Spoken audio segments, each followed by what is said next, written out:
Listo, buenas tardes a todos, gracias por conectarse hasta ahora. Mi nombre es Sebastián Rodríguez, soy estudiante de séptimo semestre de Medicina Internacional y junto a mí me va a colaborar mi compañero Sebastián Silva, que es médico ya graduado también de la Universidad Nacional. El tema que yo, digamos, escogí para la charla es de fiebre de origen desconocido en el adulto, pues pues porque esto es un grupo de medicina interna, entonces no nos vamos a enfocar en la parte pediátrica. Y lo escogí fue porque cuando el semestre pasado, cuando estaba en sexto, pues tuve como la oportunidad con mi residente, hacer parte de un caso y pues me pareció muy interesante y es algo que generalmente algo que uno no toca pues a fondo en los seminarios que le dan a uno en medicina interna. Entonces, eh, por definición, pues uno puede tomar que esta fiebre es un síndrome, es decir, un conjunto de varios signos y síntomas, incluyendo el principal, la fiebre, que es resultado de varias etiologías. Uno suele pensar que la fiebre usualmente se asocia principalmente con infección. Sin embargo, como vamos a ver, pues puede haber otras causas de fiebre. Entonces, causas no solo infecciosas, sino también causas inflamatorias, causas tumorales o incluso algunos autores proponen causas que las marcan como desconocidas porque no caben en ninguna de esas categorías. La presentación de lo que depende de estas causas varía según los grupos etarios o otros subgrupos especiales que pueden tener los pacientes. Entonces, esta definición, pues, es algo que lleva más o menos, que será como 60 años aproximadamente, casi 60 años, y quienes hicieron esta definición inicialmente fueron Petersdorf y Bison, fueron dos médicos internistas y ellos pues hicieron como una serie de casos en los que empezaron a reportar muchos pacientes que presentaban fiebre durante periodos de tiempo pues, más extraños a lo usual y se dieron cuenta que compartían una serie de características. Después de hacer todos los análisis y pues, reportar todos esos casos en unas publicaciones, pues ellos definieron como criterio que la fiebre de origen desconocido es una fiebre mayor de 38,3 Celsius, que puede ser continua o en varias ocasiones en un periodo de por lo menos 3 semanas. Quiere decir que si una persona de cuenta tiene, no sé, comenzó este lunes, presentó una fiebre superior a esa temperatura, después la presenta el miércoles, después el sábado, después el domingo, después el martes y así, igual de esa manera cumple el criterio. Y que al menos esa fiebre haya sido investigada en el hospital o en consultas, al menos durante una semana o durante una cantidad de consultas que ya ahorita explicitamos. A su vez, ellos clasificaron que la fiebre de origen desconocido digamos, clasificarse en 4 subgrupos, que es la fiebre de origen desconocido clásica, la nosocomial, la neutropénica y en el paciente en VIH. Esta del paciente en VIH es una clasificación mucho más reciente, pues en esa época no había noción. Entonces, ahora sí, la definición de una fiebre de origen desconocido clásica, como dije, pues tiene que cumplir el criterio de que tiene que ser una temperatura mayor a 38,3 Celsius, que tenga más de 3 semanas de duración y que ya sea que el paciente haya tenido al menos 2 visitas ambulatorias al hospital o que ya lleve hospitalizado 3 días y que durante esas consultas le hayan hecho exámenes y no se le ha podido determinar cuál es el foco de esa fiebre. Por otro lado, la nosocomial mantiene el rango de temperatura, también 3 días desde el ingreso a la hospitalización, pero la diferencia con la clásica es que en caso de que llegue a ser una infección, la incubación no es prehospitalaria, tiene que ser hospitalaria. La neutropénica igual se mantiene 38,3 Celsius.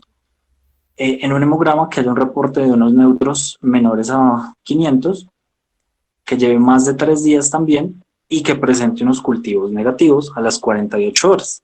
Se van a dar cuenta que hay muchas de las entidades que nos pueden causar fiebre de origen desconocido.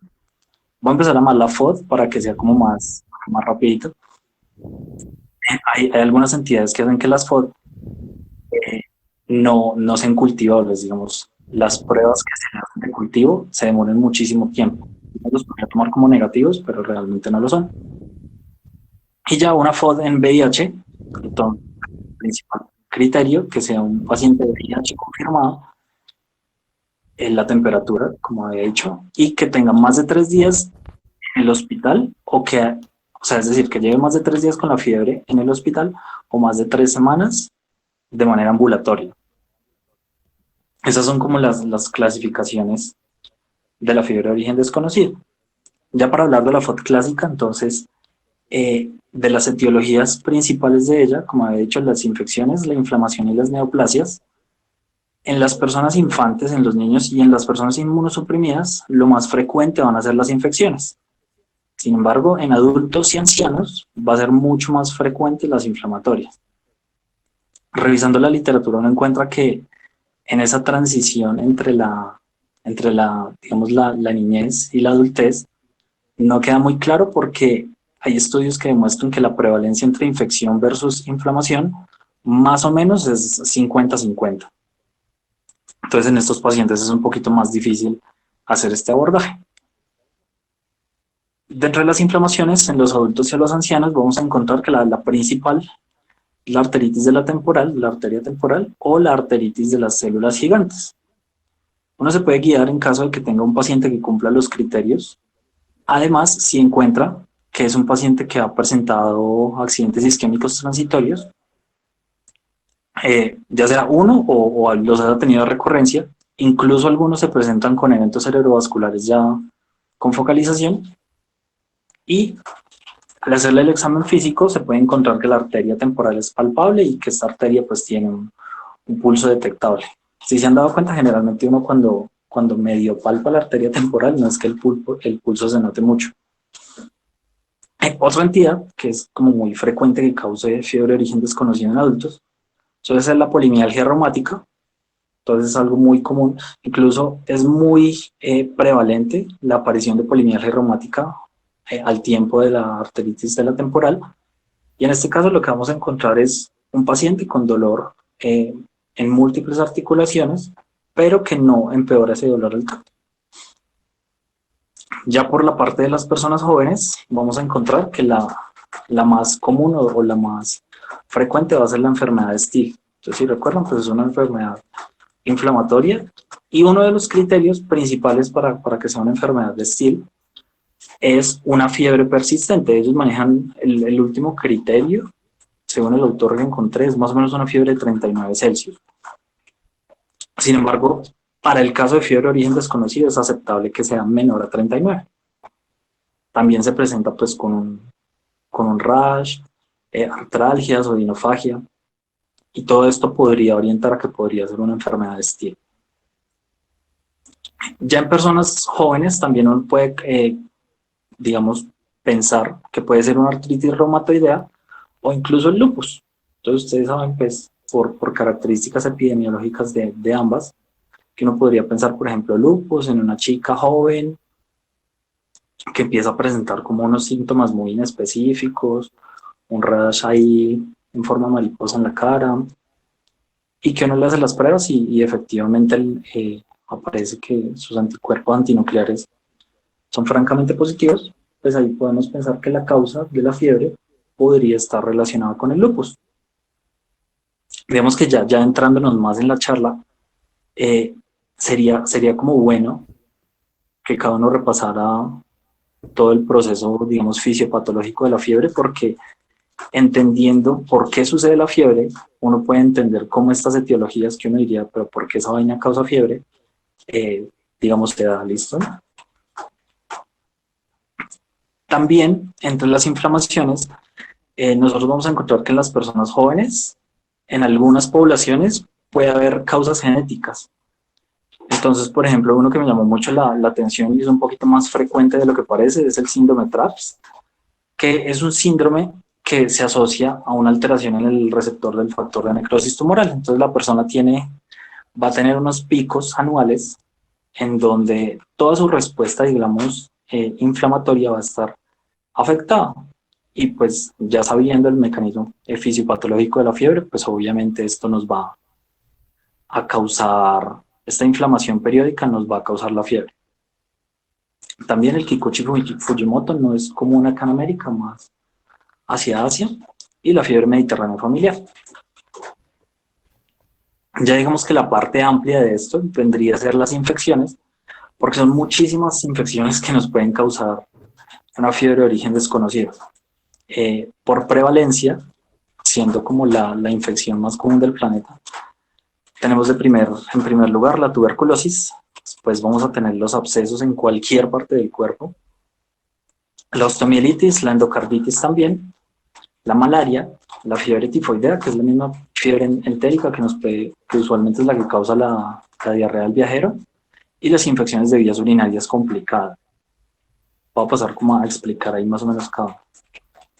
Entonces, entre las tuberculosis, ustedes saben que la tuberculosis no solo se limita a los pulmones, entonces podemos encontrar que en los reportes que hay, la fiebre de origen desconocido asociada a tuberculosis, la principal es la miliar, seguida de la extrapulmonar, y en los casos donde la fiebre es de origen desconocido y que es una tuberculosis pulmonar, generalmente aparece en el paciente que es neumópata crónico, no en un paciente, digamos, que no tenga esta condición de base.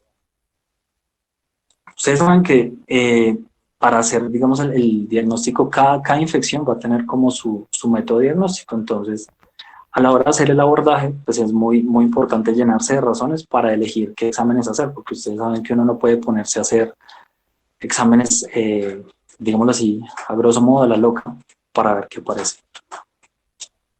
Entre los abscesos, los más comunes van a ser los abscesos abdominales o pélvicos, y es por esta la razón que una vez que se han realizado todos los exámenes, digamos, de rutina para intentar encontrar un foco infeccioso, y si no se encuentra nada, generalmente en el manejo de la fiebre de origen desconocido, lo que se va a hacer es proceder a tomar una imagen de tórax y de abdomen para encontrar si se puede encontrar un absceso que explique esta fiebre. Cabe resaltar la relación entre abscesos y endocarditis. Generalmente los pacientes que de un momento a otro empiezan a aparecer con abscesos, ya sea abdominales o pélvicos, y uno no encuentra como la causa, recomiendan mucho ir a buscar al corazón para ver si es que realmente es una endocarditis de base que nos está mandando a hacer abscesos a otra parte del cuerpo, ¿vale? Respecto a la osteomielitis, la fiebre de origen desconocido, pues es común principalmente cuando esta osteomielitis es crónica, no aguda. Y en los lugares donde más suele haber una infección de hueso crónica, va a ser la mandíbula, y pues la cronicidad puede ser digamos, tan larvada, tan demorada, que incluso la persona sabe que tiene la osteomielitis o se la encuentran es porque pues ya le hizo una fístula ahí hacia la piel y todo. O también en las vértebras. Entonces por eso es importante también incluir en las imágenes, llenándose de razones, buscar estos sitios.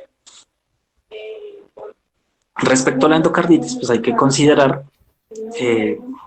principalmente los agentes comunes como el Staphylococcus aureus y los estreptococos principalmente. Uno los considera primero porque ustedes saben que estos se cultivan muy fácil. Es decir, más o menos a las 48 horas ya es posible tener un cultivo de estos microorganismos. Sin embargo, un importante porcentaje de microorganismos que nos pueden causar endocarditis son muy difíciles de cultivar. Entonces, tanto como la brucela, el micoplasma, la clamidia, todos los que menciono, o incluso algunos que requieren unas pruebas más específicas. Entonces, siempre toca estar considerando los de ambos lados. Y por último, considerar el ASEC. No sé si alguien recuerda o alguien sabe qué es lo que significa ASEC. El que quiera puede prender el micrófono y responde. Esos son unos microorganismos poco frecuentes, pero que pueden ser causales de la endocarditis. Entonces, esos microorganismos incluyen algunos hemófilos, pero sobre todo especies como no tan frecuentes como el influenza aegypticus. Hay uno que se llaman hemolíticos y otras que tienen unos nombres más complicados. Por ejemplo, recuerdo que la E es la Eikenella, la de la mordedura por humanos. Y voy a hacer trampa y voy a mirar aquí las otras, que son unas bacterias raras como Agregatibacter y Cardiobacter. que son como las que se incluyen en ese grupo. ¿Aló? ¿Aló? ¿Sí? ¿Sí está? ¿Estás escuchando? Sí. ¿Chavos? Sí, sí, sí, dime, ¿ibas a hablar? Dale, sí. Bueno, listo, sí, perfecto. Ahí directamente, pues como decía el compañero, sí, efectivamente las endocarditis del grupo JASEC, que no son como lo más común directamente, pues son endocarditis infecciosas, en donde pues sí el síndrome principal es una endocarditis con una fiebre de origen desconocido, en el contexto de fiebre de origen desconocido, que como dicen, pues son normalmente puede ser Haemophilus influenza para influenza o Aprophilus, pero también están pues directamente el acrónimo para lo que es Agregatibacter o Agregatibacter actinomycetans, Cardibacterium hominis, Eikenera corrodens o Kingera kingae.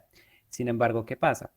Normalmente a veces lo que pasa con los hemocultivos, con lo que estabas diciendo, es que nosotros podemos tener dos situaciones clínicas en los pacientes con los hemocultivos cuando estamos haciendo un diagnóstico de una endocarditis, ya que si bien digamos que los agentes microbiológicos más comunes que estás mencionando, como Staphylococcus aureus, Streptococcus viridans, bovis, neumonía, son microorganismos, digamos, que fácilmente pueden crecer cuando se hace el cultivo adecuadamente, o sea que tú esperas que antes de 24 horas tenga un crecimiento un coco gram positivo porque es fácil, o sea, el medio digamos, no es una bacteria que sea demandante para crecer. Lo que sí, digamos, no puede ver con lo que todo, sobre todo con las especies de estreptococos, independiente de cuál sea, es que uno puede tener fácilmente la muerte del microorganismo y realmente el paciente puede tener una bacteremia por este germen, pero dado que pues fácilmente puede, digamos, no puede no volverse no viable la muestra, entonces estos gérmenes no se pueden recuperar tan fácil, independientemente del medio. Ahora, si eso es como la primera situación que uno puede decir, ve, salió negativo, ¿será que es una JASEC? No siempre es el escenario. Y lo otro directamente es que cuando ya definitivamente uno dice, sí puede ser uno de estos microorganismos por, digamos, diferentes factores de riesgo que uno puede mirar, al final realmente no solo es difícil también la recuperación, sino que adicionalmente lo que uno necesita también es una confirmación de método molecular realmente del microorganismo y haber descartado completamente cualquier otra condición, ya sea infecciosa o no infecciosa, que realmente explique, o sea, pueda dejarlo no claro que esto es un diagnóstico confirmado, o sea, que esto realmente va a ser un diagnóstico de exclusión cuando yo ya he descartado cualquier otro tipo de patologías. Muchas gracias por la aclaración. Realmente es bien útil tener esto en cuenta. Muchas veces uno puede recibir como el resultado de que una prueba es negativa, pero hay que considerar que hay pruebas que a veces es necesario, digamos, volver a repetir, ¿vale? Listo, entonces ya he explicado lo que es las endocarditis por ASEC. Seguimos a las siguientes causas, que van a ser una fiebre de origen desconocido, eh, que se presenta por causa de infección en pacientes que tienen como antecedente el viaje. Entonces, generalmente si las personas viajan a los trópicos, uno va a considerar de primera pues las cosas que son endémicas a los trópicos. Entonces, todas las arbovirosis, la malaria, pero también considerar infecciones respiratorias y urinarias.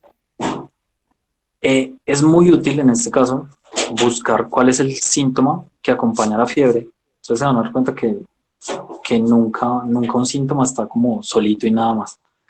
Entonces, uno se puede ir orientando que si, por ejemplo, uno de los síntomas es la diarrea, pues uno puede pensar ya sea en una fiebre tifoidea, una salmonelosis o incluso cualquier parasitosis que nos pueda causar diarrea.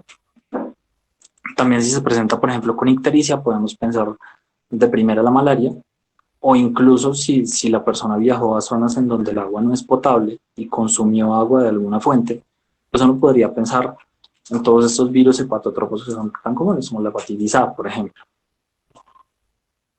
Si se presenta a su vez, si la persona dice que viajó a ciertas partes de Europa o principalmente a Estados Unidos y empieza a presentar, por ejemplo, un rash, un eritema migratorio, que es muy característico de la enfermedad de Lyme, pues también se podría como, como considerar.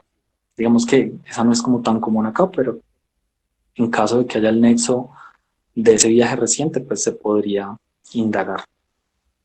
También es importante buscar si la persona tuvo en contacto con animales. Hay enfermedades que son, digamos, muy relacionadas, podríamos decirlo así, con algunos animales. Entonces, por ejemplo, si la persona tuvo contacto con conejos silvestres o incluso con granjas de conejos, pues uno podría pensar en la tularemia. Si tuvo contacto con aves de corral, en la citocosis y así. Listo. Ya cuando uno piensa, digamos, en las comunes y pues resulta que no, ninguna le dio positivo, ninguna prueba, pues ahora toca buscar lo que es poco común.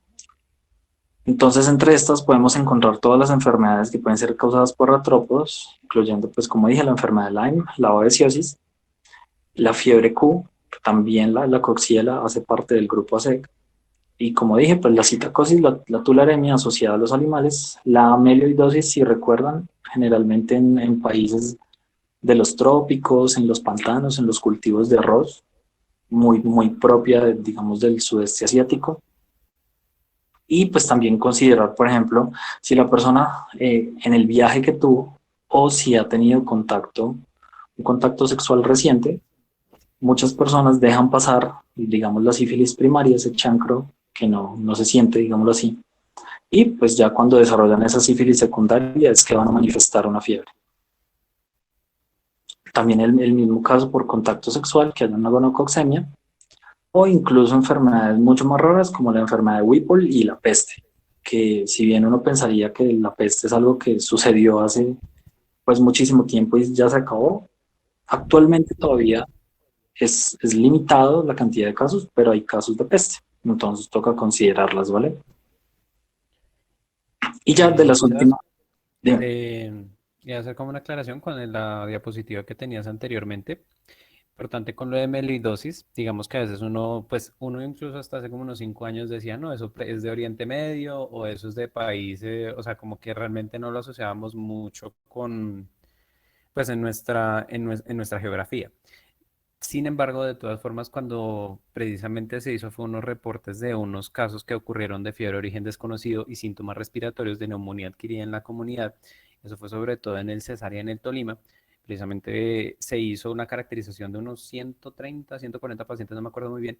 Y lo que se dieron cuenta realmente aquí en este grupo fue que estos pacientes que tenían diagnóstico sindrómico de neumonía adquirida en la comunidad, realmente lo que se veía ahí era que tenían una mieloidosis, era una neumonía por Burkholderia pseudomallei, y lo que uno veía, que es el agente infeccioso, y lo que realmente uno empieza a ver, y con las caracterizaciones de nuevos reportes, es que no tanto en el escenario, digamos, de Bogotá, o en el escenario, digamos, de Cundinamarca, pero sí, digamos, ya afuera en la zona, sobre todo de la costa atlántica y llegando también a la parte de Santanderes y la parte de Tolima, sí se podría considerar en un paciente que tenga neumonía adquirida en la comunidad que no mejora o que tiene contacto con aguas, o sobre todo que son personas que vienen de oficios como lo que son soldados o que trabajan, que son como militares, sí se puede considerar dentro de estos como un diagnóstico diferencial. Listo. Oye, súper el dato. Yo sí había que nos habían dicho una vez en clase que incluso los soldados y era algo que habían encontrado acá, pero realmente nunca investigué a fondo, pero chévere saberlo. Bueno, entonces ya la otra etiología común van a ser las neoplasias. Las neoplasias que principalmente nos van a causar una fiebre de este tipo, la primera causa, los linfomas. Entonces ya sea linfoma, ya sea Hodgkin o no Hodgkin, con sus asociaciones correspondientes. Y esos linfomas pueden estar ubicados en cualquier parte del cuerpo. Vemos que por eso puede ser un poquito difícil llegar a buscarlos. En el segundo lugar encontramos todos los tumores hematológicos, también los hipernefromas, incluso los carcinomas gastrointestinales o todas estas neoplasias del sistema nervioso central. Suelen ser como los 5 tipos de neoplasias más comunes que nos van a causar fiebre. Ya teniendo en cuenta las etiologías de la FOD nosocomial, Entonces, siempre toca hacer el razonamiento de pensar y diferenciar si esta fiebre es por la enfermedad que tiene el paciente hospitalizado o por el manejo médico que se le ha venido haciendo. Entonces, ustedes tal vez recuerdan, hay medicamentos que están asociados, que uno de sus efectos adversos puede ser la fiebre, y en este caso, pues, uno ya entendería por qué fue o por qué es que está presentando la fiebre. O si no, si es que tiene una enfermedad de base, entonces tal vez una persona con un antecedente de cáncer que esté haciendo una remisión, y pues en este caso ya explicaría la fiebre. Pero entonces es importante diferenciar esto, ¿listo? Muchos pacientes que tienen accesos venosos conectados pueden hacer una tromboflebitis séptica. Entonces en este caso pues también toca pensar que no sea ese el foco de esa infección que nos está causando la fiebre. También, por ejemplo, cuando se administran antibióticos, ustedes saben que uno de los eventos adversos de resultar muchos antibióticos puede llegar a desarrollar una colitis pseudomembranosa, y en este caso, pues obviamente también nos causaría una fiebre por toda esta colonización del Clostridium difficile. También se ha visto que, por ejemplo, los pacientes que están en UCI y que requieren ventilación, que es algo, por ejemplo, importante con todo lo que estamos viviendo ahorita con esto del COVID, se ha encontrado que esta ventilación puede causar o puede incrementar el riesgo de desarrollar sinusitis bacterianas. Entonces, algo que uno diría que es como tan común como la sinusitis, pues podría ser una causa de esta fiebre de origen desconocido. Los Aunque ahora, pacientes pues directamente cuando tú lo miras, qué pena, que me interrumpirte. Aunque ahorita también, obviamente, si tú lo miras, o sea, no solo tromboflebitis séptica, y acordarse que, pues, que no solo los accesos vasculares centrales, o sea, que uno normalmente está pensando en el catéter venoso central o está pensando en el Majorcar, sino que también un simple acceso venoso periférico. Adicionalmente tener en cuenta que si bien tú puedes encontrar tromboflebitis o bacteremias asociadas a dispositivos vasculares, no todos los gérmenes que uno encuentra en hemocultivo, uno, van a requerir manejo antimicrobiano, y dos, algunos, incluso no todos, van a requerir el retiro del dispositivo para resolver el proceso infeccioso, ya que obviamente muchas personas están pensando, ay, ¿será que fiebre con fiebre porque no se le retiró el dispositivo y sigue bacterémico? O el paciente realmente, o realmente fue porque no le di el antibiótico que era, sino que uno ahí tiene que tener mucho cuidado, porque obviamente eso también tiene que uno mirar que el paciente no tenga otros signos localizadores, y depende también del germen, si llegas a aislarlo, que esté asociado al proceso infeccioso. Porque ahí es cuando uno realmente viene a decir, ¿será que tiene una bacteremia o tiene una infección por este dispositivo? ¿O será que tiene otro proceso adicional o una condición de base que realmente me explique el por qué está presente este microorganismo? Y incluso algunas tromboflebitis sépticas, tú lo que miras es que a veces con el solo retiro del dispositivo y máximos 3 a 5 días de antimicrobiano, el paciente resuelve la fiebre y todos los signos de compromiso local y regional. Muchas veces a veces ni siquiera requieren manejo quirúrgico, porque a veces no le decían, no, tiene tromboflebitis, quítale el coágulo o quítale el trombo. Y realmente mira que con el retiro nada más del dispositivo, ya toda la parte, digamos, de la respuesta inflamatoria y la parte local, el paciente mejora con solo eso. Pero ya es cuando uno realmente tenga como todos otro foco posible de descartado, para poderle echarle la culpa a ese dispositivo. listo. Entonces, estábamos diciendo también los pacientes que están en posoperatorio. Es normal que algunos pacientes en posoperatorio en las primeras horas, y se espera en muchos casos, que cursen con un pico febril. Listo, ya uno se preocupa es si empieza a cumplir este criterio, que la fiebre se demore más de 3 días después de la operación, pues tenemos que considerar esto, ¿listo? También los pacientes posictales, o sea, todos aquellos que tuvieron un evento cerebrovascular que disminuye su funcionalidad y que pues requiere que estar hospitalizados por un momento. Ustedes saben que a esos pacientes toca colocarles sondas y todo. También toca buscar que esa no sea el foco de la infección que nos esté causando la fiebre, ¿vale?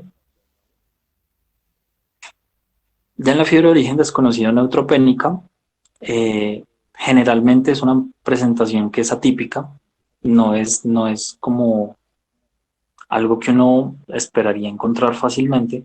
Sin embargo, cuando se encuentra, lo primero que uno va a pensar es que debido a esta neutropenia que tiene, este compromiso del sistema inmunitario, pues lo que vamos a encontrar es que esta persona tenga ya sea una infección fúngica, parasitaria o bacteriana. Ustedes se dan cuenta que el orden es diferente y generalmente en el paciente que no tiene un inmunocompromiso, ese orden es diferente. Uno piensa primero que puede ser una infección bacteriana, después fúngica, después parasitaria. Digamos que acá no toquemos los virus.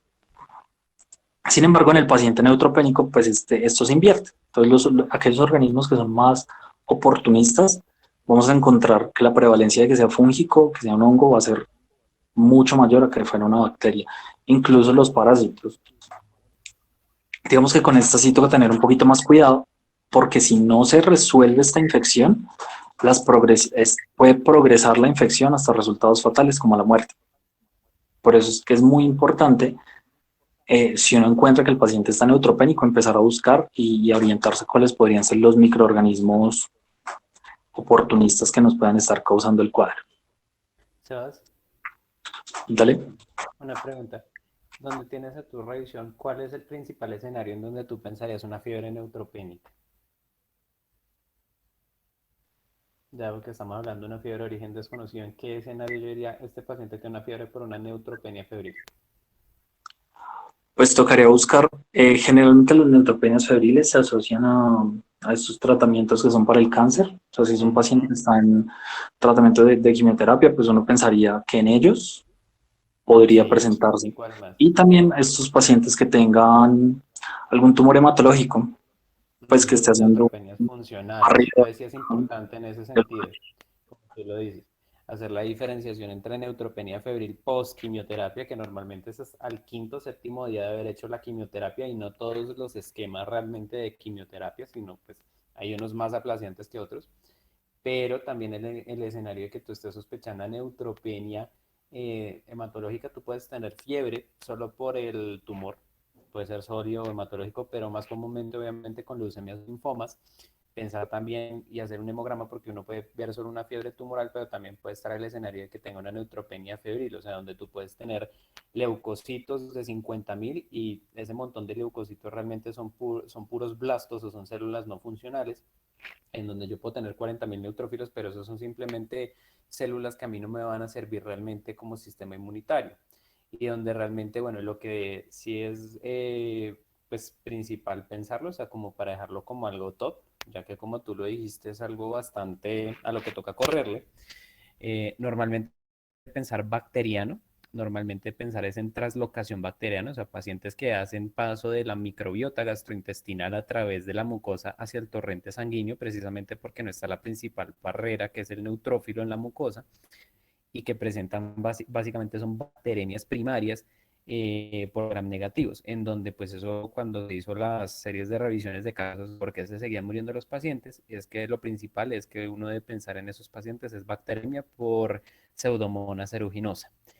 Ya distinto si el paciente está choqueado o está malito, tiene lesiones en piel, pensar más en Staphylococcus aureus. Pero es como los dos agentes que uno siempre debe tener en mente, o sea, gram negativos, donde uno siempre tiene pseudomonas como principal agente. Por eso el tratamiento de elección siempre es un antipseudomónico. Y ya luego seguirse con otros agentes si el paciente pues sigue con fiebre y sigue con fiebre y no responde al tratamiento. Entonces uno no dice, ¿esta fiebre de dónde viene? Sí, correcto. Sí, sí, esa aclaración valía la pena hacerla porque digamos que hay que considerar primero estos microorganismos que son como los más frecuentes en estos casos por la translocación y lo que tú decías, sí, lo de cuál es la neutropenia esperada después de un tratamiento oncológico o cuál realmente, haciéndole el hemograma, uno encuentra que realmente lo que tiene en leuco son puros blastos, no son neutrófilos funcionales. Listo, ya en el paciente VIH positivo, entonces vamos a encontrar que si esta fiebre puede aparecer ya sea tanto en el contexto agudo como en el contexto crónico. Si es una infección aguda, lo primero que uno va a pensar es en el síndrome retroviral agudo, que se presenta como una mononucleosis común, entonces la persona presenta estos síntomas como muy similares a la gripe, debilidad, una fiebre, diarrea, uno tiene que pensar que esta podría ser la posible causa. Ya cuando es un VIH crónico, un paciente más crónico, pues siempre considerar que los microorganismos más comunes en estos pacientes van a ser todas las bacterias del complejo MAC, del Mycobacterium avium, o si tiene Pneumocystis jirovecii, o incluso una reactivación de un citomegalovirus. Y especialmente, si llega a presentar linfoma, pues recuerden que el linfoma no Hodgkin es enfermedad definitoria de SIDA, ¿vale? Sebas, una pregunta, ¿hasta cuándo tú consideras o piensas en este caso de paciente VIH, incluso pues, porque en la fase aguda creo que pues es más el paciente que uno todavía no tiene el diagnóstico, ¿hasta cuándo tú esperarías que empezara el paciente a hacer fiebre en el contexto de un síndrome retroviral agudo? ¿Y hasta cuándo yo diría, listo, esto puede ser una fiebre por un síndrome retroviral agudo? Dado el caso de que uno dice, venga, de pronto fue que el paciente tuvo, le dijo a uno, no, tuve un antecedente de exposición de riesgo, ya sea porque pues no se usó protección, porque sea el escenario de un abuso sexual, porque, bueno, X o Y. ¿Cuándo tú considerarías realmente pensar esto es agudo o esto es más bien crónico? Obviamente, quitándole de que se vea caquético demasiado y que haya tenido oportunistas antes. ¿Cuándo tú consideras esto? Porque yo creo que es importante hacer la aclaración, ya que esto es un diagnóstico que, como tú dices, se confunde con la gripa y mucha gente como que no consultan, uno, o dos, cuando consultan, al médico se le pasa. Según recuerdo, uno empieza a pensarlo más o menos de 2 a 4 semanas desde la exposición o desde la noción del ¿Del contagio. contagio? ¿Y hasta cuándo? Y puede tardar semanas, o sea, realmente estos síntomas pueden durar días y semanas, creo, no recuerdo bien si son 6, 8 semanas, eso sí no recuerdo. Listo, entonces sí, normalmente pues sí lo que tú dices, o sea, uno espera que la fiebre aparezca hacia el 10.º día o hacia el día 15, o sea, entre la semana y media y semana de haber tenido no el contacto pues de riesgo. No solo obviamente penetrativo, como pues mucha gente piensa, sino yo puedo también tener una lesión a nivel de la cavidad oral, por ejemplo, o por ejemplo yo tengo, puede que soy usuario de brackets o que tengo alguna gingivitis o algo que me predisponga a una lesión, una no continuidad del epitelio de la mucosa oral, y lo que me permita obviamente que si yo entro en contacto con secreciones, ya sean vaginales, líquido preseminal, etcétera, yo también puedo entrar, ya hay una entrada y un riesgo de infección ahí. Y normalmente uno espera que esos síntomas, cuando inician, duren más o menos entre 1 a 2 semanas en resolverse por sí solos, acompañados de, pues, de otros síntomas más generales.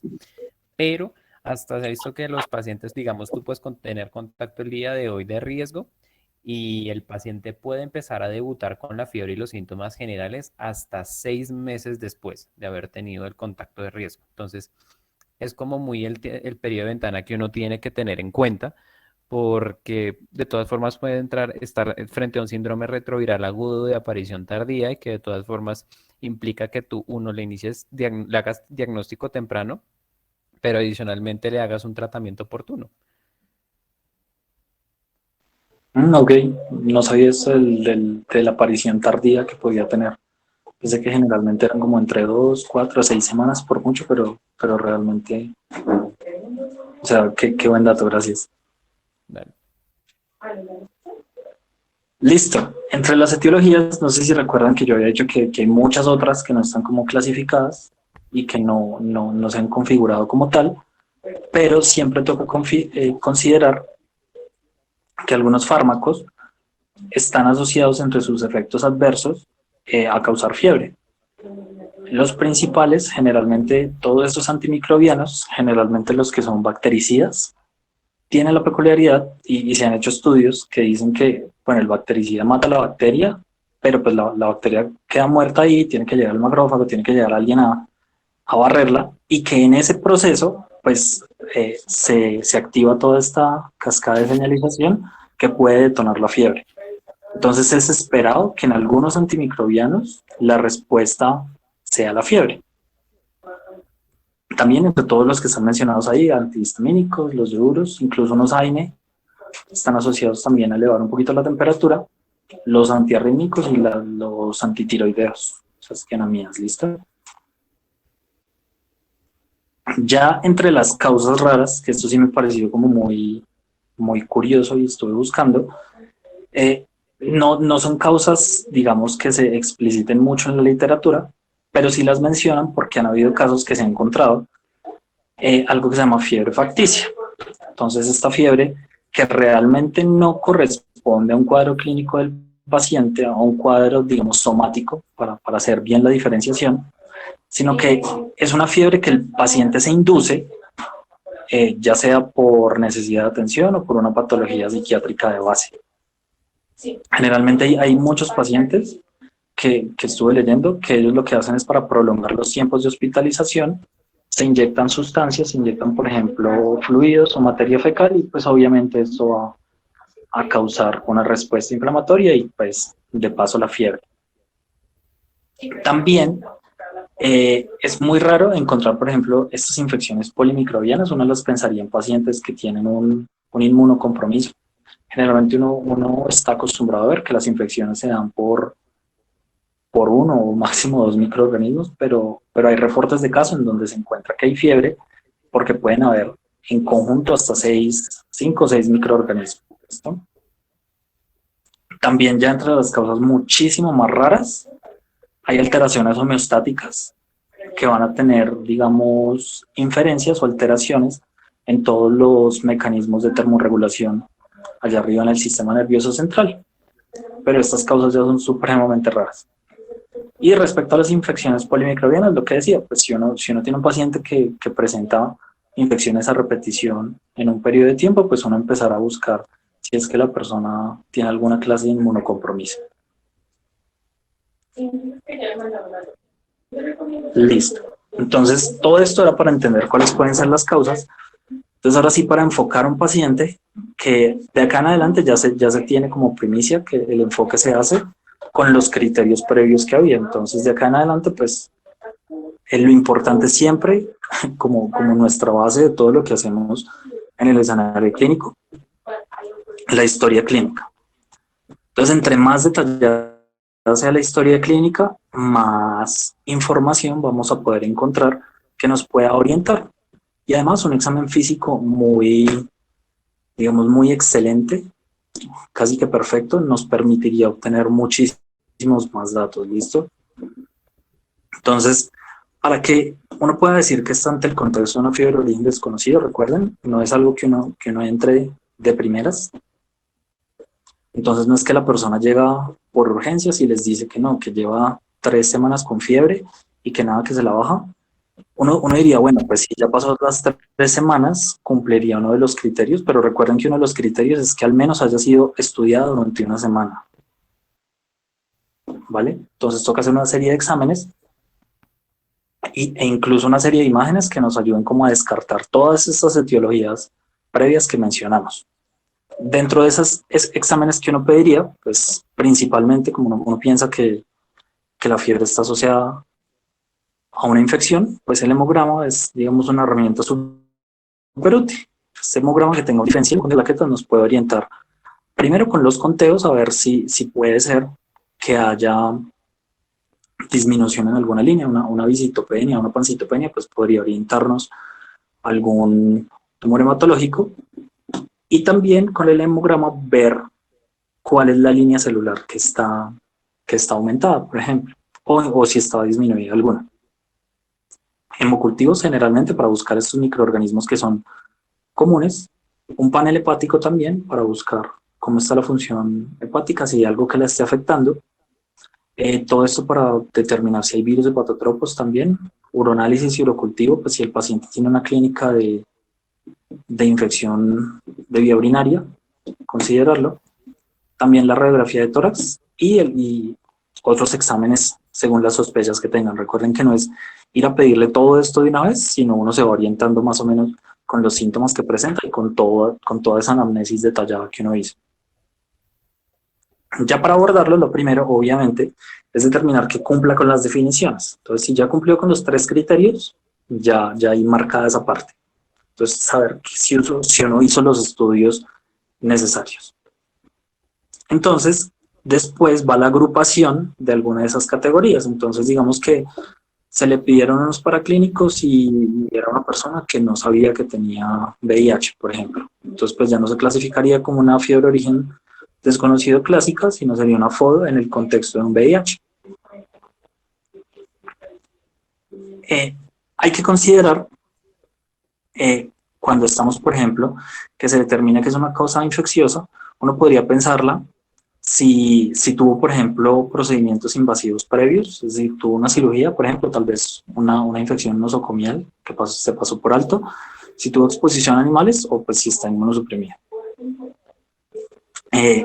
Podemos considerarla inflamatoria si encontramos que hay, por ejemplo, un compromiso multisistémico, por ejemplo, con el lupus, o por ejemplo, cuando hay artritis reumatoide, entonces que tenemos que estas manifestaciones de mialgias y artralgias son generalizadas. Si hay compromiso articular, otra vez, como en la artritis reumatoidea, y recordar que, esto fue un dato que me dio mi residente, las fiebres uno las puede pensar que sean más orientadas hacia el inflamatorio si no presenta escalofríos. Y ya pensar la parte neoplásica, pues una de de las manifestaciones, digamos, más usuales va a ser la pérdida de peso y la anorexia. También considerar en los antecedentes lo que he hecho, viajes, los fármacos. Si en la familia hay algún antecedente de cáncer, por ejemplo, cáncer de colon, que es tan prevalente en Colombia, podría explicarnos esta fiebre. Y también fijarnos en lo que es el patrón de fiebre. Entonces, por ejemplo, ustedes recuerdan que la malaria, según el Plasmodium, describen que hay unos patrones de fiebre que son cada 2 días, cada 3 días, o también la fiebre asociada al linfoma Hodgkin, que es la fiebre de Pell-Epstein. ¿Listo? Entre digamos, parte del abordaje que se llevaba haciendo, pero verificando, digamos, fuentes más recientes, es algo que ya se ha descubierto que no es que tenga una sensibilidad tan alta y una especificidad mucho menos alta. Se realizaba una prueba de naproxeno. Creo que en algunos lugares todavía lo siguen haciendo porque se parte del principio de que si el paciente tiene fiebre, yo le administro naproxeno 3 días y si después de este tiempo la temperatura desciende a unos valores, digamos, en un descenso considerable, uno podría decir que esta fiebre es de causa neoplásica. Sin embargo, si la fiebre no desciende, uno podría orientarse a que es una causa infecciosa. Pero como dije, realmente se ha encontrado últimamente que esto no es que tenga ni una especificidad ni una sensibilidad realmente apreciable. Recordar siempre, los paraclínicos siempre se orientan a las sospechas que uno tiene. Yo recuerdo que en patología los profesores siempre decían que cuando un médico no sabe que está mal en algo, pues fácil, pide una biopsia porque pues el patólogo ya le va a decir a uno el diagnóstico. Pero pues obviamente en la práctica diaria no podemos hacer eso, no podemos llegar y de una biopsiar a todo el mundo si no sabemos qué es lo que tiene. Respecto a las imágenes, lo que les había dicho, el ataque de tórax y abdomen siempre brindan muchísima información, especialmente si estamos pensando, por ejemplo, que el paciente pueda tener un absceso. Entonces puede que los paraclínicos estén bien, pero en las imágenes encontremos algo que nos permita orientarnos mucho más y tomar unos paraclínicos más acordes. Ya para la parte del manejo, esto no se maneja como una infección. Ustedes saben, generalmente las infecciones uno las maneja primero empíricamente, después se desescalan. Sin embargo, en este caso, no se maneja empíricamente. Usualmente uno primero encuentra la causa y después la trata. La única manera de que uno maneje esto empíricamente es primero que haya una neutropenia. Entonces, en este caso, pues sí es casi que obligado iniciar con un antimicrobiano de amplio espectro para ver cómo responde, incluso añadir un antifúngico por toda esta cuestión de las infecciones oportunistas. Y el otro caso es si hay una sospecha de arteritis de células gigantes, pues uno puede hacer una prueba ahí pulseando con corticoides, una administración de pulsos de corticoides, que si nos mejora, pues ya podemos orientarnos a que puede ser una arteritis de células gigantes. Ahora, Eso sí, Seb, dale. lo que sí es pues hacer remarco o sea, directo o sea, como de hacer mucho énfasis en lo primero que dijiste, o sea, se hace manejo antimicrobiano en neutropenia siempre, pues haciendo uso de manejo pues como te ha dicho, con antiseudomónico, o sea, siempre iniciar cubriendo pseudomonas, inicialmente piperacin, tazobactam, cefepime, nunca carbapenémico de inicio, y el antifúngico solo si cumple los criterios de 4 a 5 días de fiebre que no responde con el antimicrobiano. porque es que normalmente aquí incluso aquí pues donde trabajo precisamente, que es en el cancerológico, uno ve es precisamente que el paciente sigue con fiebre al segundo día y que neutropenia febril y que posquimioterapia y que fiebre, y la fiebre es como escandalosa para todo el mundo. Entonces, o vancomicina para el paciente o antifúngico y le ponen lo primero que pasa. Y ahora es siempre tener el criterio de que es una neutropenia febril prolongada, o sea, de más de 4 o 5 días que no responda a manejo con el antimicrobiano que se inició, que tú en los cultivos no estés obteniendo germen como tal bacteriano y que tú entonces en ese escenario, si el paciente sigue cumpliendo los criterios de neutropenia febril, tú dices, listo, puede tener riesgo para una infección fúngica. Ahora, determinar si es una levadura o si es una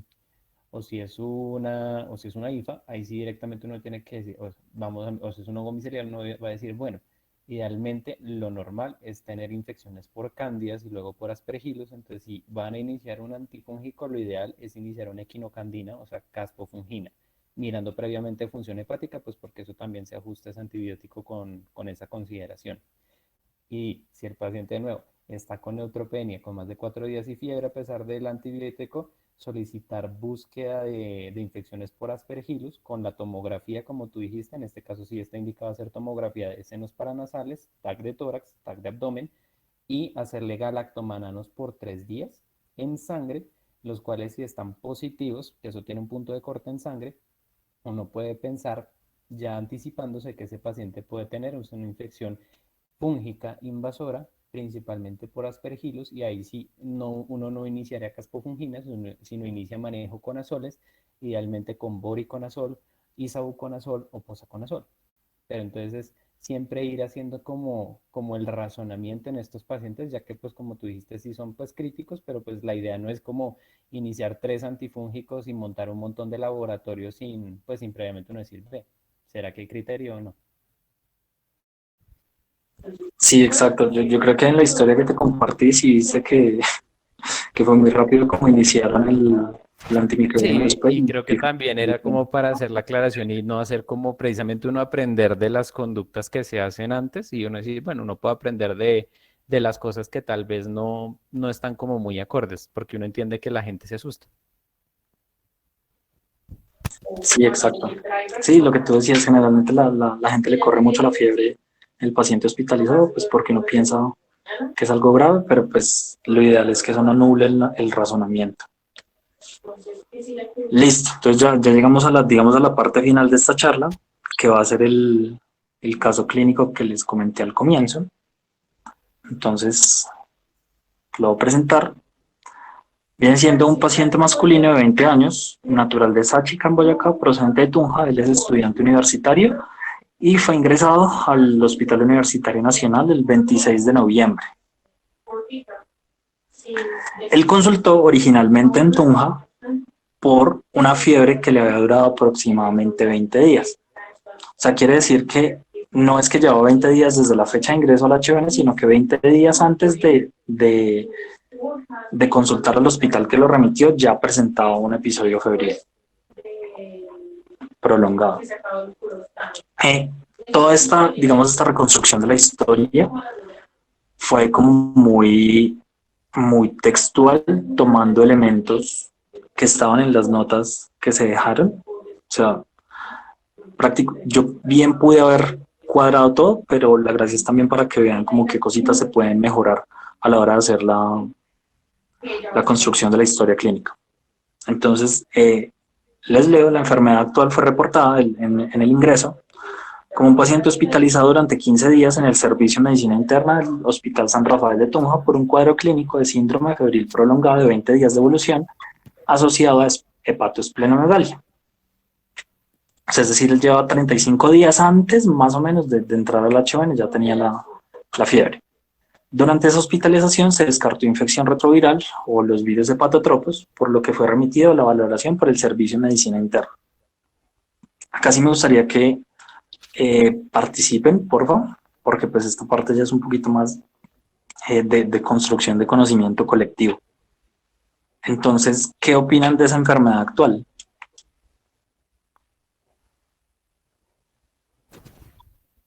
O sea, ¿qué les llama la atención? ¿Qué se realizó allá en el hospital en Tunja? ¿Qué les parece como importante ahí? Pues no tenemos el patrón de la fiebre. No sabemos de cuánto es la fiebre ni cada cuánto le da.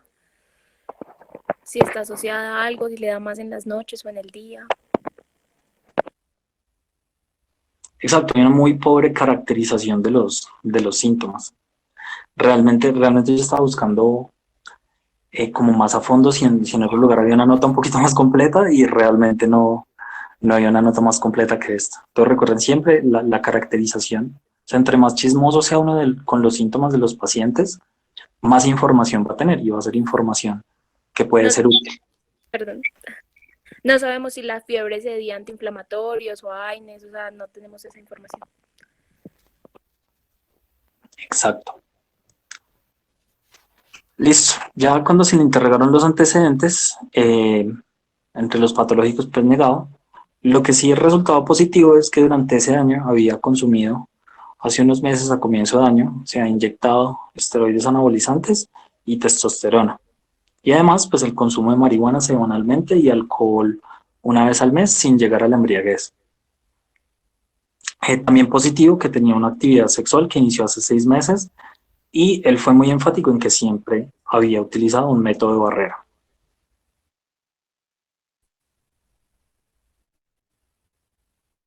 Acá lo coloqué de esta manera porque realmente no.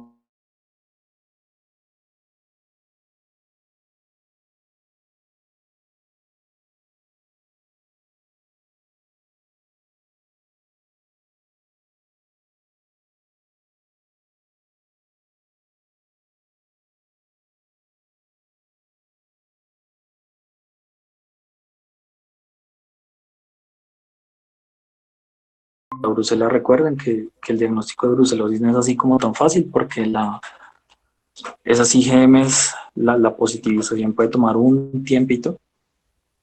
Encontramos que tiene una ferritina de 3421 y el hemograma, ¿qué le ven? ¿Qué tiene de importante ese hemograma?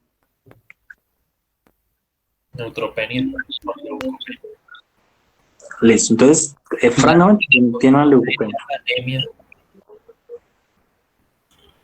Entonces, los que tienen una leucopenia, a expensas de una neutropenia, tienen unos neutros muy bajitos. ¿Linfocitos no tenías ahí en ese hemograma? No, en este no había el reporte de linfo. Igual no haciendo como la proporción, realmente se podía esperar una linfopenia.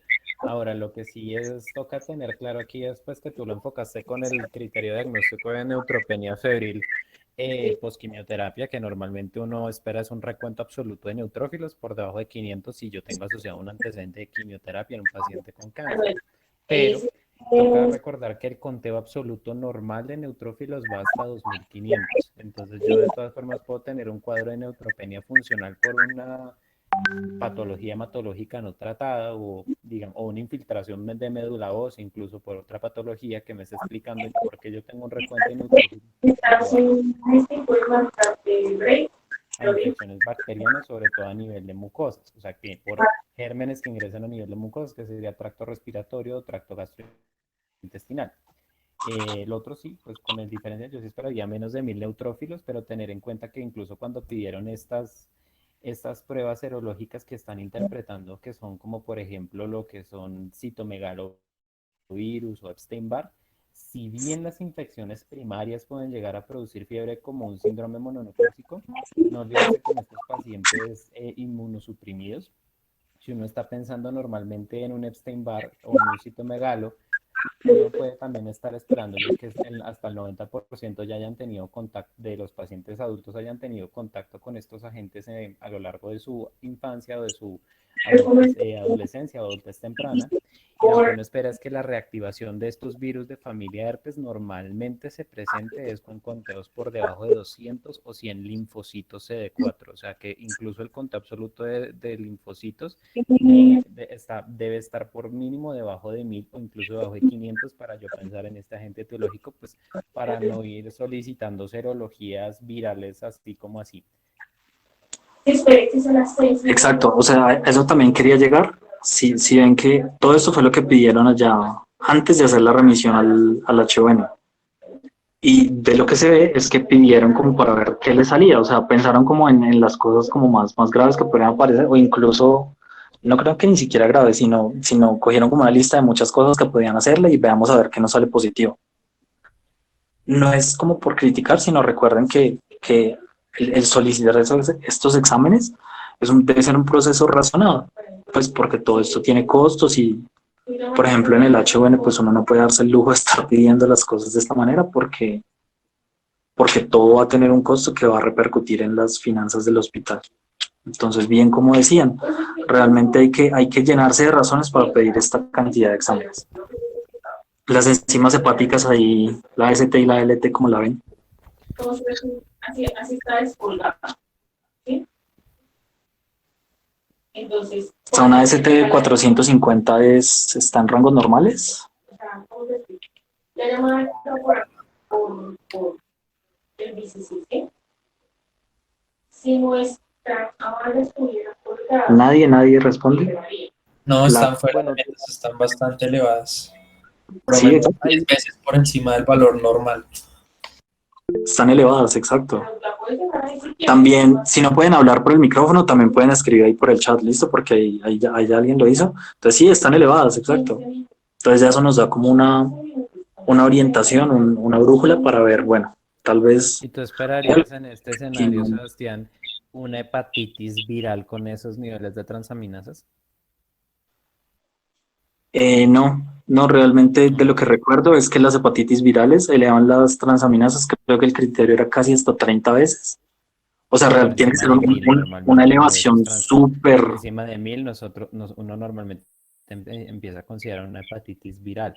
Y obviamente, si yo estoy pensando en hepatitis B, estoy pensando, uno, en una infección de transmisión sexual, dos, o sea, independiente si dijo que usó condón o no usó condón, porque pues uno, o sea, uno trata de creer en la información que le dan, pero pues en la cuestión de la vida sexual de las personas, pues también uno entiende el pudor y también la vergüenza que puede haber detrás de decir, no, si es que a mí se me rompió un condón o no lo usé, o etcétera, Para etcétera. ver, Entonces, como que siempre hay como, imaginarse el peor escenario es como lo mejor, tanto pues por la salud del paciente como por uno. Ahora, lo que llama la atención también es la prueba no treponémica. Si realmente yo estoy pensando en un paciente con sífilis, ¿esa es la prueba que yo debería solicitar como primera vez? No, exacto, ahí Como tocaría primera ver prueba diagnóstica. la de LR, ¿no? Idealmente lo que no me puede pedir primero ahorita es invertido el diagnóstico, es primero una prueba treponémica y ya con una prueba treponémica positiva sí solicitarle la no treponémica para conocer los títulos de las diluciones e iniciar el manejo, dependiendo si se trata pues de una primaria, o una sífilis latente o etcétera. Pero Sí, idealmente es una prueba treponémica, o sea, no treponémica no. listo. Una última aclaración. ¿Sí me escuchan, más o menos? Sí, Bueno, una última aclaración como recomendación general respecto al hallazgo de las transaminasas elevadas. Uno nunca mira las transaminasas de forma aislada en un perfil hepático. Siempre tiene que mirar si hay una correlación directa con hallazgos a nivel de las bilirrubinas o de la fosfatasa alcalina. ¿Por qué? Porque pasan errores. O sea, uno tiene que mirar si es el único paraclínico que está alterado o si está alterado otro parámetro del perfil hepático. Les pongo un ejemplo. Si, por ejemplo, tienen un paciente que tiene unas transaminasas así como están francamente elevadas, pero tiene una fosfatasa alcalina también por las nubes, ¿sí? Y el paciente está febril, ¿sí? Uno puede pensar, pues sí, probablemente están elevadas las transaminasas, pero lo que predomina es un patrón obstructivo y que probablemente la obstrucción está generando el daño hepatocelular, por ejemplo. En este caso concreto, si bien están elevadas las transaminasas, recuerden que hay una causa importante de elevación aislada de las transaminasas, que es las lesiones musculares inflamatorias. Recuerden que también el músculo esquelético también tiene este tipo de transaminasas que se pueden elevar francamente en algunas miopatías inflamatorias, pero con unas bilirrubinas que son normales y con una fosfatasa altalina que también es normal. Como recomendación general, ustedes siempre el perfil hepático no vean los parámetros de forma aislada, o sea, siempre mírenlo los tres, cómo están las bilirrubinas, cómo está la fosfatasa alcalina y cómo están las transaminasas, ¿listo? Porque uno puede encontrar patrones, uno puede encontrar un patrón colestásico o un patrón de daño hepatocelular o un patrón infiltrativo, también lo puede determinar, o hallazgos que estén aislados. Por ejemplo, si lo único que está elevado son las bilirrubinas y predominan las indirectas, pues hemólisis. Si están elevadas solamente las transaminasas y el resto está normal, mirar a ver de pronto que el paciente no tenga una miopatía inflamatoria de base, o si solamente está elevada la fosfatasa alcalina, mirar que tal vez no tenga un proceso infiltrativo a nivel óseo que sea lo que le cause la elevación de la fosfatasa alcalina ósea y no la biliar. Entonces, como recomendación general, no se casen solo como tienen las transaminasas elevadas, daño hepatocelular, no, siempre miren el perfil hepático completo asociado a las pruebas de función hepática, como pueden ser los tiempos de coagulación, como puede ser la albúmina o en algunos contextos incluso la glucosa, ¿vale? Como recomendación general. Exacto, sí. Y justo por eso yo iba a decir como algo relacionado con eso, porque si se dan cuenta, generalmente uno reporta el perfil hepático pues, con las bilirrubinas y la fosfatasa alcalina. Esta vez no lo reportaron completamente. Y generalmente, o bueno, de hecho siempre es muy bueno contar con estos para hacer como una imagen más completa de cuáles son los patrones, ¿vale? Y ya también reportaron que tenía un ataque de abdomen donde se veía que tenía una hepatomegalia difusa. Listo, ya llega al hospital de la universidad, entonces, ¿qué le pedirían? ¿Qué se les ocurre que sería? Teniendo en cuenta y haciendo el acto de fe que los exámenes que ya se le pidieron, los datos resultados son correctos, ¿qué otros exámenes le pedirían? El resto del perfil hepático. Bien, eso sí. Sí. ¿Qué otra? Por ejemplo, para la parte infecciosa,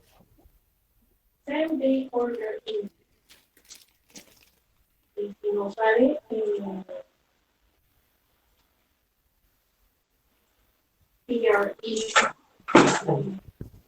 listo. Igual adicionalmente eso no está en Pueblito Perdido, pero es algo que todavía tiene disponible.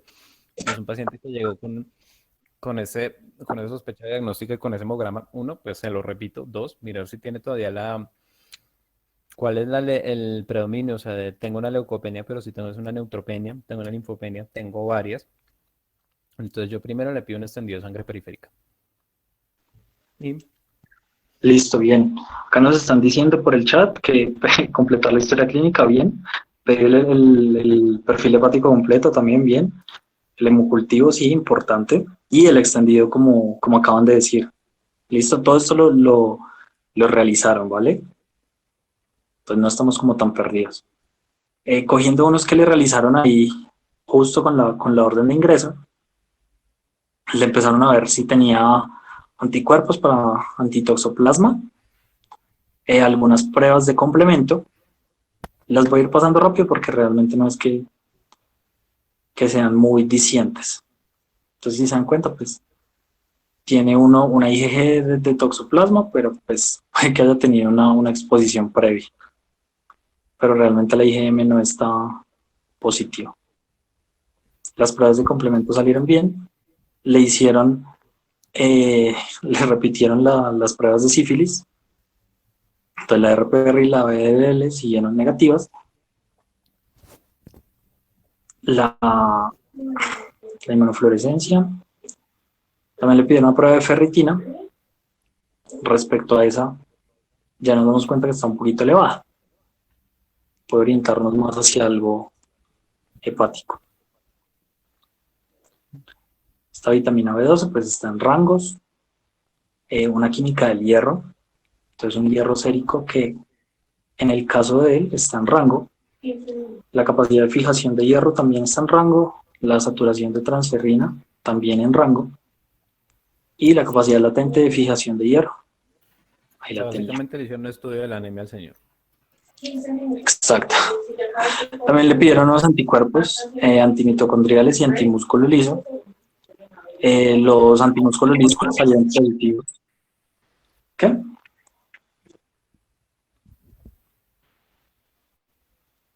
¿Quién fue el que habló? No se oye. Si está intentando hablar, no se les oye.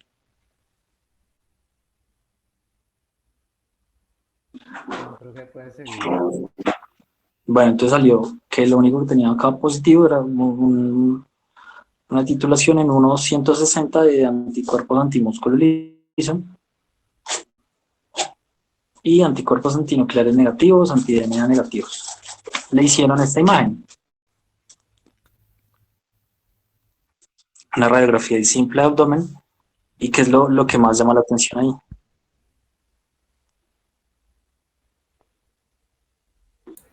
El hígado, el tamaño. Exacto, ¿no?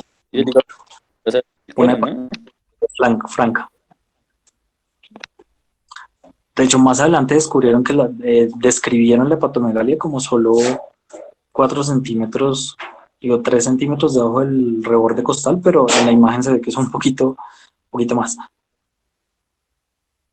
Entonces se confirma efectivamente que tenía una hepatomegalia, una elevación de enzimas, y le pidieron los que ustedes dijeron. Entonces ustedes habían pedido repetir el hemograma y el perfil hepático ya completo.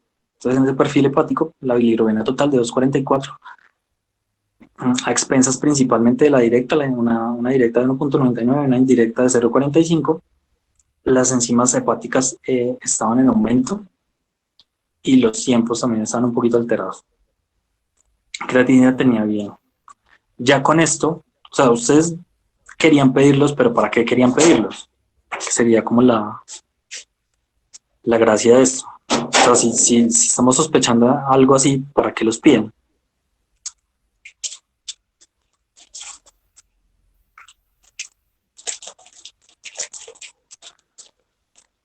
Bueno, alguien dijo que en la radiografía tiene efectivamente una ligera desviación de la columna lumbar con un vértice hacia la izquierda. Pero bueno, entonces los que ahorita estaban diciendo que pedían esta serie de exámenes, ¿para qué los solicitaban? Pues para tener más información, pero por ejemplo, respecto al perfil hepático, lo que habían dicho, efectivamente, para encontrar cuál sería el patrón acá. Bueno, ahí, si bien falta la fosfatasa alcalina, uno en primera instancia podría hablar de que hay un daño hepatocelular severo como hallazgo, como para correlacionar siempre que uno compara la AST con la LT.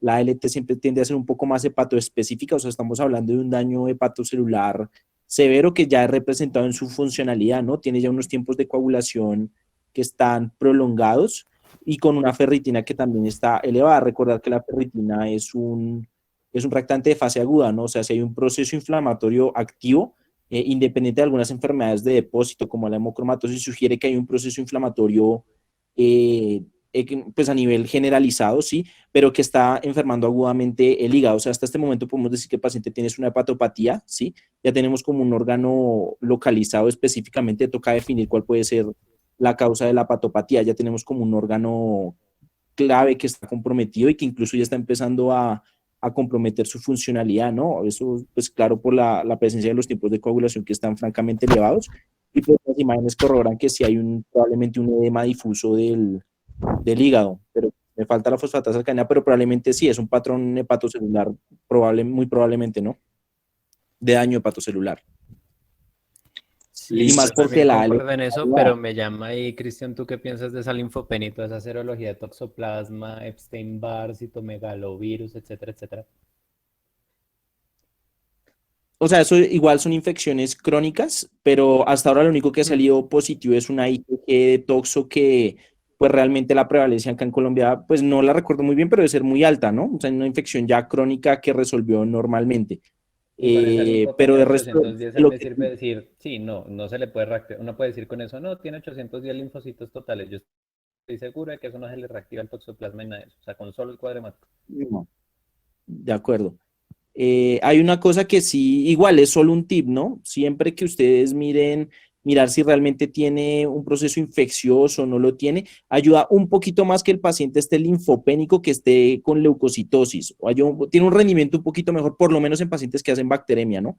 Por ejemplo, en este contexto que tiene pues tiene por definición una linfopenia, uno no es algo definitorio, pero le suma un poquito más de puntos a que sea un proceso infeccioso, ¿no? La linfopenia se correlaciona más en pacientes con bacteremia que en la misma leucocitosis, pero pues hasta ahora son solamente suposiciones, ¿no? Toca seguir ahondando en el proceso de diagnóstico. Hasta el momento uno no puede decir como si es probablemente autoinmune o es probablemente infeccioso.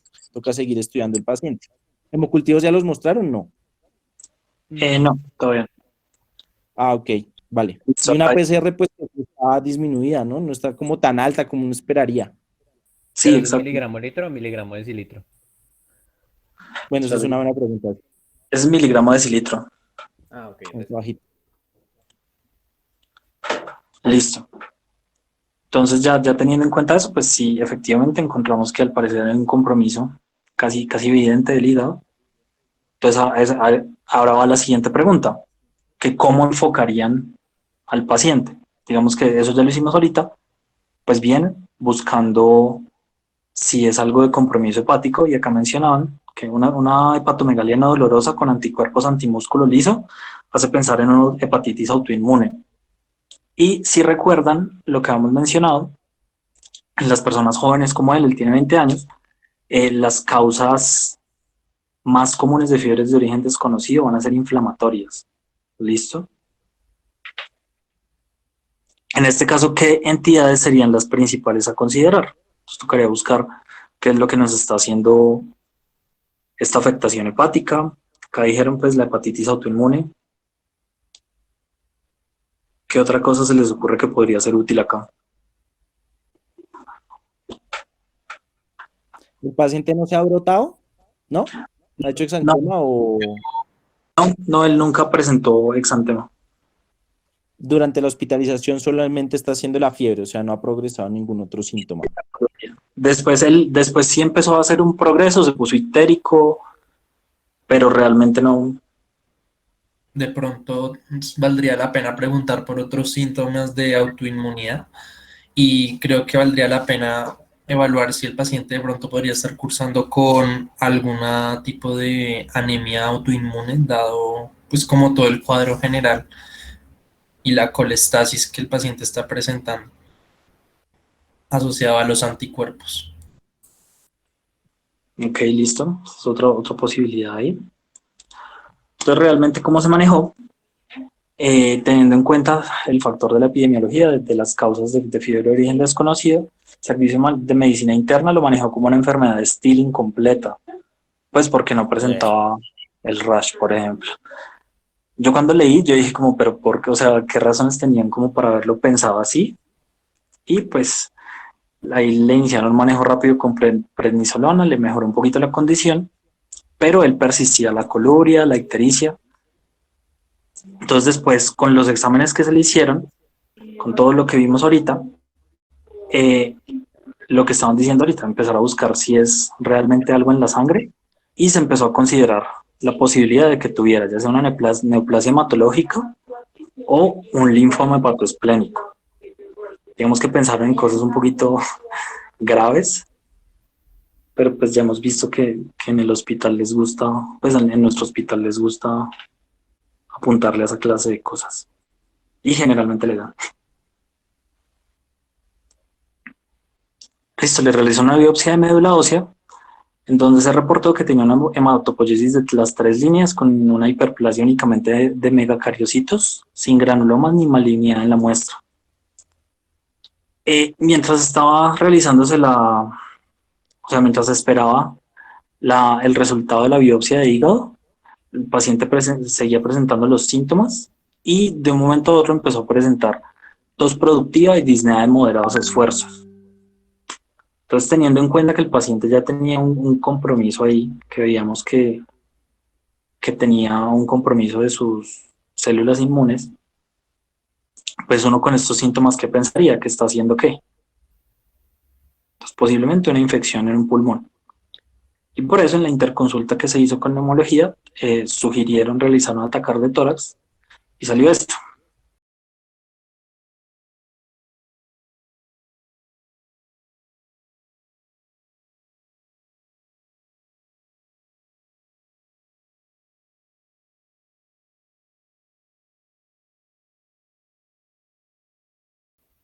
Encefalopático no está, ¿no? No presentaba nada, ningún signo de encefalopatía. Listo. Recuerden que en este contexto, en un paciente que tiene una hepatitis aguda, como puede tener este paciente, el hecho que ya esté prolongando los tiempos de coagulación y si ustedes lo encuentran encefalopático, ese paciente cumple criterios para ¿cómo es que se llama esta? Una hepatitis fulminante, ¿no? Entonces, terapia de salvamento, igual muchos pacientes no llegan a eso, es trasplante urgente hepático, o pues si conocen bien la causa de la hepatitis, pues tratarla, pero vigilar eso, ¿no? Acá llama la atención de que si tiene la hepatitis, tiene prolongación de los tiempos de coagulación, aunque el INR todavía no le da, pero estar pendientes de eso, ¿no? Si el paciente se pone encefalopático, pues estar como en la jugada. Sí, correcto. Y digamos que lo interesante fue que efectivamente él, ya cuando empezó a presentar todo, realmente su perfil hepático empezó a empeorar día tras día. Se lo hacían cada 2 días más o menos. Entonces la condición de él sí iba en detrimento y era un detrimento muy franco.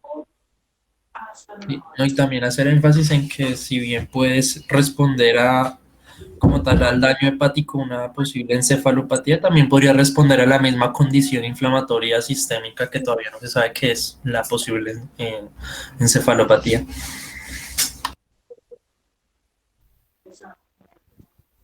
Sebas, una pregunta de inmunoglobulinas, ¿tiene este paciente? No se la solicitaron. Ok. Pues a mí no me disgusta hasta el momento la probabilidad de una hepatitis autoinmune, ¿no? Pues una opción es que ya tiene un marcador de autoinmunidad que es los antimúsculo liso, ahí como para ayudar a reforzar. Puedes tener ese o puedes tener los ANAs positivos, pues la ventaja es que los ANAs no salieron positivos, pero harían falta excluir como otros diagnósticos diferenciales, ¿no? Pero pues hasta ahora no me disgusta tanto la idea de una hepatitis autoinmune. Podría ser una opción, pero pues hay que mirar, ¿no? La biopsia, como todo, dará la respuesta. O pues si no la da, habrá que mirar. La necropsia, sí. O la necropsia, Pero ojalá en no este caso, llegara. en este paciente que yo tengo fiebre de origen prolongado, o sea, fiebre prolongada o fiebre de origen desconocido con compromiso hepático o bueno, plato esplénico y ahora pulmonar, la posibilidad de una leptospira. Habría que, no ha hecho daño renal, ¿no? Pues la forma más severa exacto, la Llegó forma con más severa de metilina la, 103, que para ser un paciente joven de 20 y pico años, creo que era. sí, da como Pues digamos que indicios, uno sí, correcto. uno da indicios de que todavía tiene algo de disminución de tasa de filtración, haciéndole muy a grosso modo.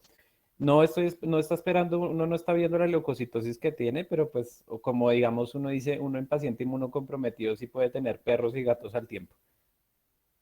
De acuerdo.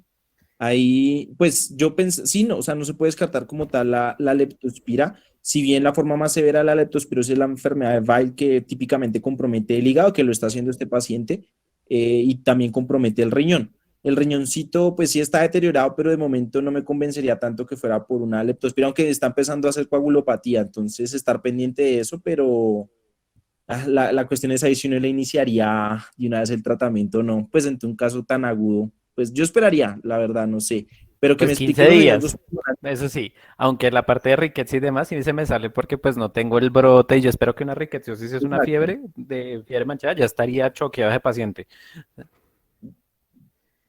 Sí, aunque la Entonces, no leptospira, sí, sé. no recuerdo muy bien, pero no es como lo más típico que hagan compromiso No, no. pulmonar, es como, no es como lo más frecuente. No, es más de lo secundario, pero sí. Y en este caso, pues, sí mirando la parte hepática y el compromiso pulmonar de este paciente, a mí tampoco se me saldría en todo lo infeccioso una histoplasmosis. No tenía lesiones en piel, Dado ¿cierto? que No. no, que pues a veces Ah, no no. necesitan tenerlas y lo que sí pueden cuando tienen histoplasmosis diseminada, si es compromiso, si es freno medular por infiltración de la médula. De acuerdo. Esta sí me suena un poquito Entonces, más. a mí eso sí, de lo infeccioso, pues no se me sale, pero la parte todavía como de virus, herpes que se hayan reactivado, todavía no me da para pensar que tenga una linfopenia o unos C4 tan bajitos para pensar que tenga un citomegalovirus reactivado, un Epstein-Barr, incluso un toxoplasma. Creo que en el escenario como que esas inmunoglobulinas no dan mucho, pero sí lo que tú dices, solicitarle el perfil de inmunoglobulina, saber qué tipo de inmunodeficiencia estamos viendo en este paciente. De acuerdo. Pero vamos a ver la imagen, a ver qué. No es que no alcancé a ver. Sí, No, yo esperen tampoco. un momento y ya. Si no, Estamos si no dificultades técnicas. les reporte de la imagen más bien, que eso también sirve. Como más o menos para el resto de los que están viendo como la charla, vean que acá en el ejercicio de la fiebre de origen desconocido, uno trata de aferrarse lo más fuerte a cualquier pista que haya en la historia o en los paraclínicos. Vean que antes no sabíamos mucho de este paciente. Ya en el examen físico sugería una alteración del sistema retículo endotelial, como puede ser el hígado, como puede ser el vaso, que ya se documentó en el hígado. O sea, sabemos que está jodido el hígado, pero no sabemos qué lo está jodiendo. Entonces, o es una obstrucción, o si es un proceso infiltrativo, o es un daño directo de las células hepáticas. El perfil hepático nos ayuda a diferenciar eso. Ya sabemos que el hígado está agudamente enfermo por un daño hepatocelular, claro, y que el mismo tiempo como que nos va dando las pistas. Pues lamentablemente en este paciente el tiempo también impacta en morbimortalidad. Pues ya hay un compromiso hepático que ya nos cierra un poquito más el espectro.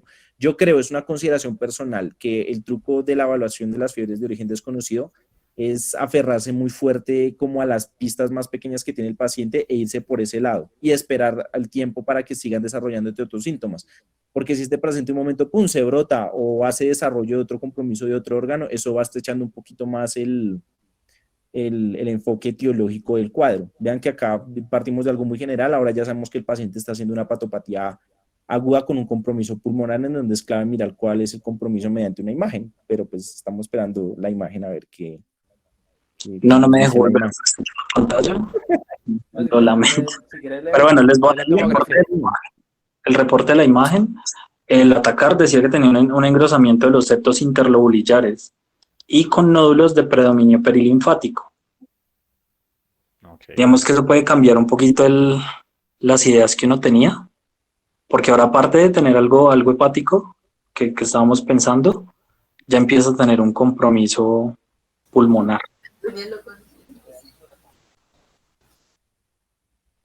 Y en este caso, obviamente, las opciones empiezan a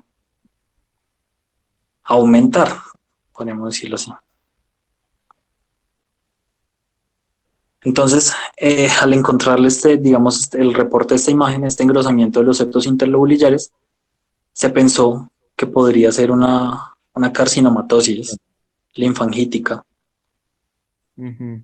Y de hecho, si pudiera, creo que después les mando la presentación para que vean la atacar, porque ahí sí se ve claramente cómo están bien marcados los septos. Y pues ya con esta posibilidad de que fuera una carcinomatosis, realmente lo único que quedaba era pues controlar que el paciente no se fuera a deteriorar mucho y esperar el resultado de la biopsia. Sin embargo, también se consideró que esta lesión pulmonar que tenía puede obedecer a una infección oportunista.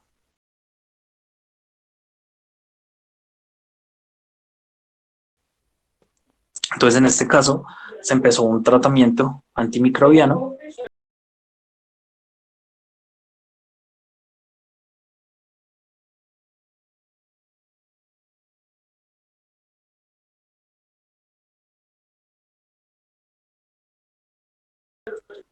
y comenzaron con meropenem, 1 gramo intravenoso cada 8 horas. A los 5 días, efectivamente, como Sebas había dicho, iniciaron caspofungina, 50 miligramos cada 24 horas, y vancomicina, 1 gramo cada 12 horas. ¿Ese paciente se choqueó? Pregunta. ¿En ese momento? En este momento no. ¿Tenía lesiones en piel? No tenía. ¿Catéter venoso central? Sí tenía un catéter venoso central. Ok. Digamos que solo para el SLA de pronto sería para de pronto iniciarle la banco, ¿no? Pero aquí no es como fiebre que dure más. Ah, no, meropenem no le funcionó. Entonces antipirético vancomicina y vasopresor también vancomicina, ¿no? O sea, creo que en ese escenario sí llevar claro que los criterios de banco en un paciente incluso con neutropenia o inmunosuprimido son claros. Infección Staphylococcus aureus. No sé qué estaban esperando ocurrir con banco. Listo. Sí, y de hecho solo vi ahí en la nota que la iniciaron, pero no explicitaron por qué. Sí, por fiebre. Ok. Una fiebre que ya a este punto, tengan en cuenta que esto ya es más o menos a finales de diciembre, porque se seguía esperando la biopsia hepática.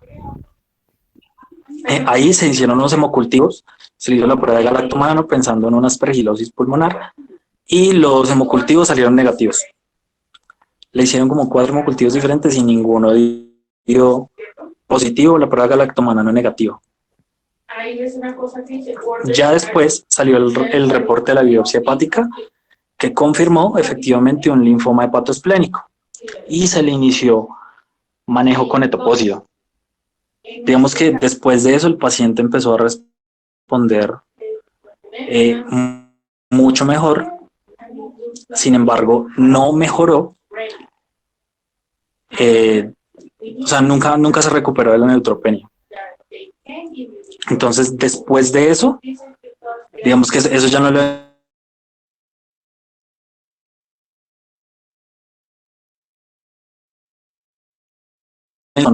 enero, mejoró mucho el cuadro con la quimioterapia, estaba respondiendo adecuadamente. Le cambiaron de topósito a CHOPS, ahí respondió un poquito mejor, lo mandaron para la casa, a los 3 días volvió a hacer fiebre, reconsultó al hospital, al HUN, duró una semana más hospitalizado, y cuando le hicieron los hemogramas de rutina, el conteo de neutros estaba más o menos en 300 y el último que le hicieron fue de 200. Fue como en cuestión de horas, él se choqueó, lo bajaron a la UCI y falleció 6 horas después. ¿Y es fagocítico? Esa era una de las Son las posibilidades. posibilidades que estaban confirmando. Y creo que en un momento llegaron pues no a determinarlo como un hemofagocítico, sino que quedó ahí sonado, principalmente pues por el linfoma hepatoesplénico. Oye, mano. Yo creo que sí lo hizo. Sí, lo que sí intentamos buscar, y pues con la reciente que llevó el caso y todo, fue el resultado de la necropsia, pero no lo encontramos. Entonces realmente en el caso de él no se supo a ciencia cierta qué fue lo que sucedió. O sea, se tiene como el precedente que efectivamente pues la fiebre respondía a un proceso tumoral. Después la fiebre, que seguía persistiendo, posiblemente también respondía a una infección oportunista, pero nunca se pudo determinar la etiología ninguna. Entonces, si se dieron cuenta, pues no siempre se llega a la respuesta.